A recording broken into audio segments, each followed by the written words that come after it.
Balassagyarmaton, úton, útfélen tucatszámra találkozunk cigarettát szívó emberekkel, köztük általános iskolás gyerekekkel is. A szórakozóhelyek pedig füstfellegve burkolódznak. Mióta dohányzik? 24 év. És mennyit szíven egy nap? Egy doboz. Ez sok vagy kevés megítélése szerint? Fiatal szervezetnek sok. És az öregnek? Elmegy. Le tudna szokni? Ha szeretné. Elhatározás kérdése? Tehát akár azt mondja, holnap is le tudná állni róla? Akár is. És fiataloknak mit javasolna dohányzással kapcsolatban? Ne roncsolják fiatal szervezetet. 24 éves korom óta dohányzom. Előtte nem semmi. Sajnos a mostani fiatalok már 12 éves korukban elkezdtek dohányozni. És ön szerint miért kezdenek el a fiatalok dohányozni? Divatból vagy kényszerből? Divat. Ha a haverom dohányzik, akkor már nem is kell.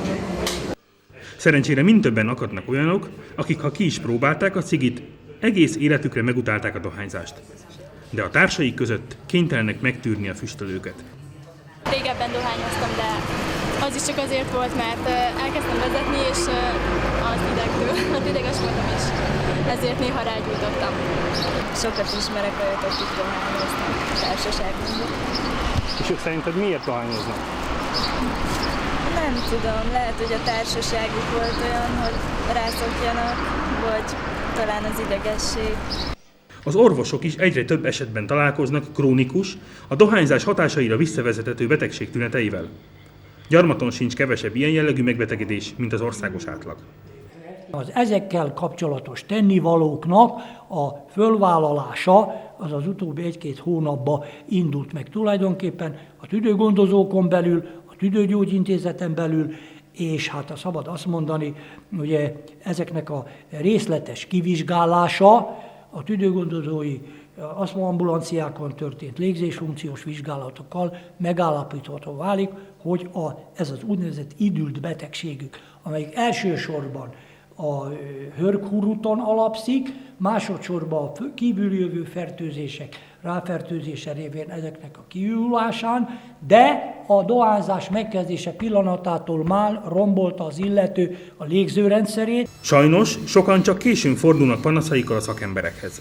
Akadnak olyanok is, akik 15-20 év aktív dohányzás után is csodálkoznak azon, ha egyre többet köhögnek, fulladnak.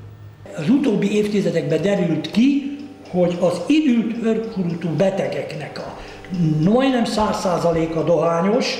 Na most kérem szépen, a dohányzásnak az ártalma kézzelfoghatóan a kialakult idült hörghurutúknak az okát intézi elő, vagy idézi elő.